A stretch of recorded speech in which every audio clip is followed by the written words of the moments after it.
What do you think a win like this does for a guy like Victor Hugo? Four best guys in the world right now, and getting a submission win over Nicky Rod, especially when you look at the last match that Gordon had. I mean, Gordon never got close to a submission, and Gordon even got to start in EBI overtime. He got to start on the back of Nicky Rod, couldn't finish him.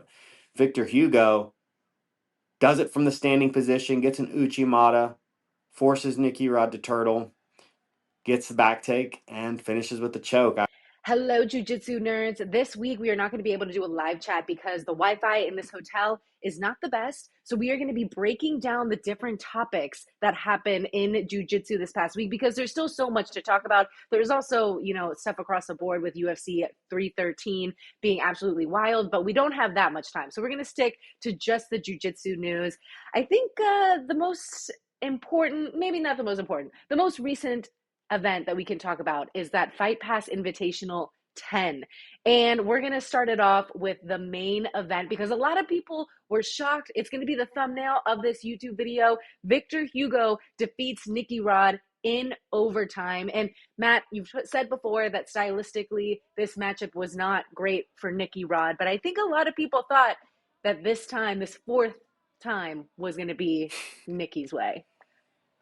Yeah, this sport is so interesting in that you see Nicky Rod and he just absolutely dominated at CJI. And recently, I think a lot of people have had him as number one. With the absence of Gordon Ryan, and even with how Gordon looked at ADCC, a lot of people are like, "Man, Nicky Rod's chipping away. He may have surpassed Gordon." The thing about Gordon Ryan, though, is he was matchup proof. I hate bringing Gordon up right away, but to me, this match really signified how amazing Gordon, is. Nobody beat him. He went 60 plus matches without getting beaten. And Victor Hugo, let's just break down why this is such a bad matchup. Number one, he's a lot bigger than Nicky Rod. He is. Most of those heavyweight guys, when you're looking at Marigali, when you're looking at Nicky Rod, when you're looking at Gordon, when you're looking at a lot of the best guys, they're sitting about 230, maybe 240. But Victor Hugo, he's a big, big boy.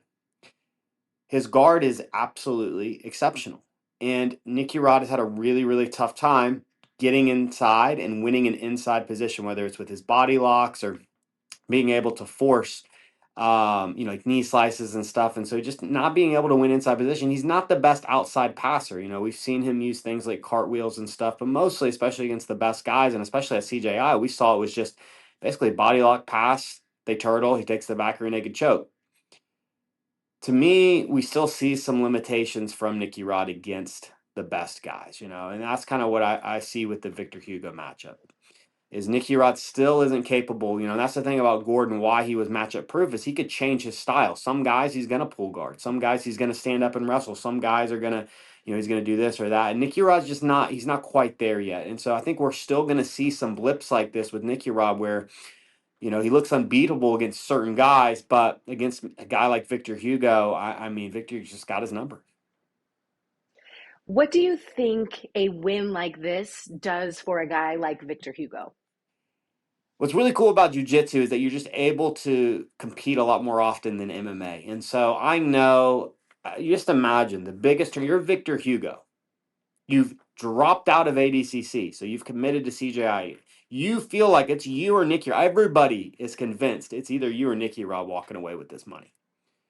And you lose first round to a guy most people have never heard of.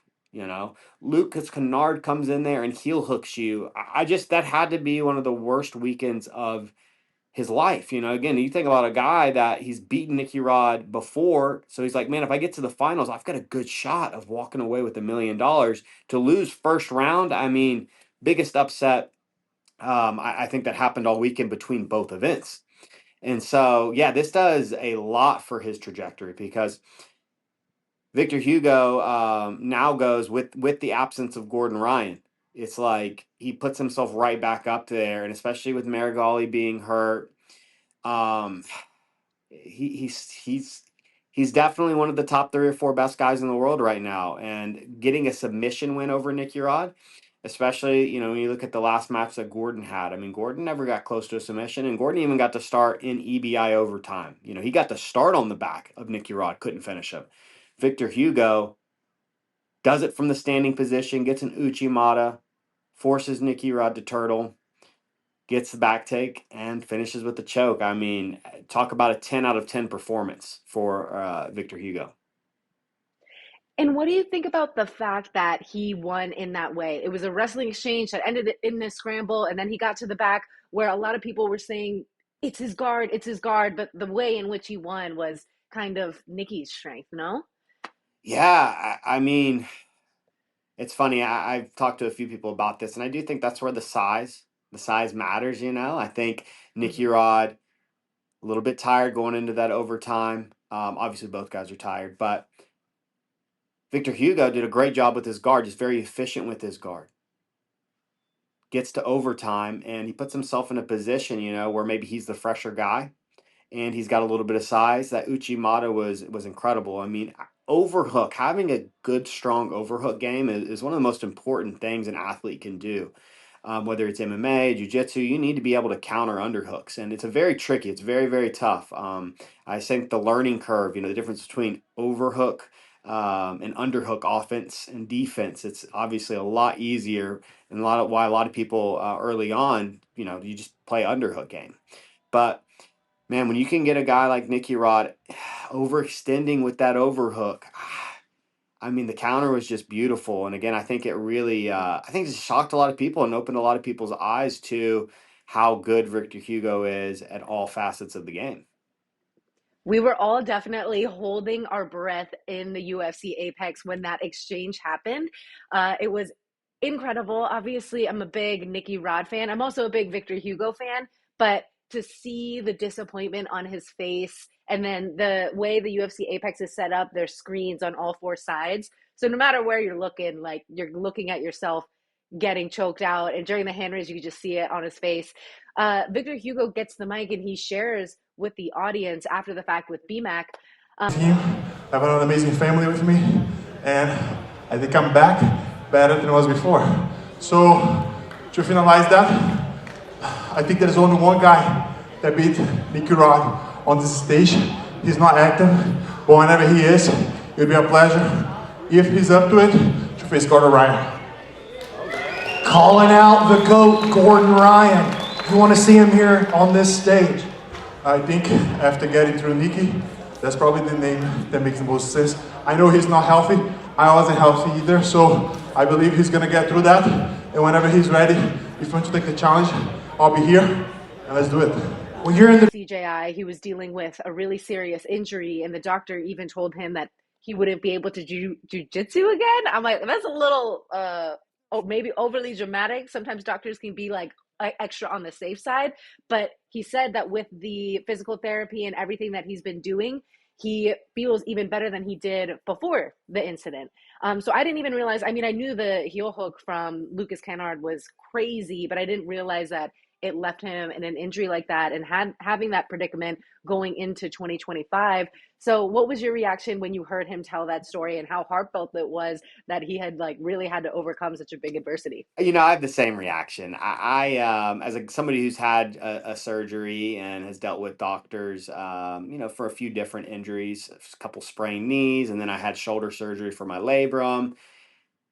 Sometimes doctors, they give you the very conservative answer, and a lot of times, like, you got to think, they don't want you to injure yourself, they don't want you to re-injure. So a lot of times they're just saying, hey, play it safe, like, you don't need to do that anymore. And obviously we don't know the extent of his injury because it wasn't like he said, here's the MRI, and showed us. But I think I like to think that if you can go from, hey, I may never train again, to 6 months beating Nicky Rod and being able to compete with Nicky Rod, it probably wasn't that significant.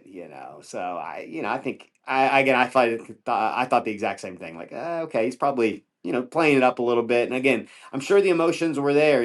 Like, he missed out on $1 million. So I can only imagine, just what that did. I mean, it would be so hard to just see an athlete go through that, let alone be the athlete, where it's like, man, this is life changing. This is maybe never going to happen again in jiu-jitsu. We don't know. And to go and lose first round, yeah, I mean, I'm sure it probably felt like maybe I'll never do jiu-jitsu again. I don't know. So my next question for you was going to be, where does Nicky Rod go from here? But we know where he's going. He's going to Kynan Dwarch at WNO coming up. What do you kind of take back after a loss like this, and then I guess completely erase it from your brain and focus on the next task at hand, which is a tough task, but maybe not as bad stylistically? This is really, really interesting because in one way I go, the loss to Victor Hugo doesn't matter, right? It doesn't matter as much as losing to Kynan because it is that ADCC versus CJI narrative. It's a huge, huge narrative. The storyline is, ADCC, there's these asterisks. There's asterisks, right? There's some people that would have entered the absolute that weren't in it. There's asterisks, is Miko really the 77 kilogram champ? With Giancarlo Bodoni, since he won, he's back to back. It's like, oh, okay, there's not. I mean, he won it 2 years prior and then won it again. But especially with like Mika, it's like, well, what if the Rutolos were in there? And so some of these divisions, but I think the big one is like, would Kynan have double golded if Nicky Rod was there? He also has a victory when Nicky was a blue belt and competed at ADCC. He beat him in the final, so he does have a win over Nicky Rod. But yeah, I think in a way this matchup means a lot more. Nicky Rod, he accomplished. If Nicky Rod never wins another match, he still is he won $1 million grappling. For the rest of his life, his grappling career was a success. And obviously he would like to continue, and to kind of take that mantle from Gordon once Gordon retires for sure, and become, the Fight Pass, Invitational's main guy and become the main event at the WNOs and all that stuff. But to me, this match is much more important to Victor Hugo. I think the Victor Hugo win for Victor Hugo was huge for Victor. Hurts Nicky, but this one, I think if he loses back to back to both these guys, that's when we need to start going, again, he's still $1 million winner, so he's always going to be, in my mind, like he's always a winner. You win that type of money in grappling, it's like, again, I don't care. You can lose the next 20 matches. In my mind, you're still a champion. But yeah, I think this one's really, really important. He needs to mentally just forget about that match, and he needs to focus on this kind of one. I definitely think the stakes are higher than ever. And as you mentioned, I guess people could debate on which is more important, ADCC versus CJI resolution or the Victor Hugo match.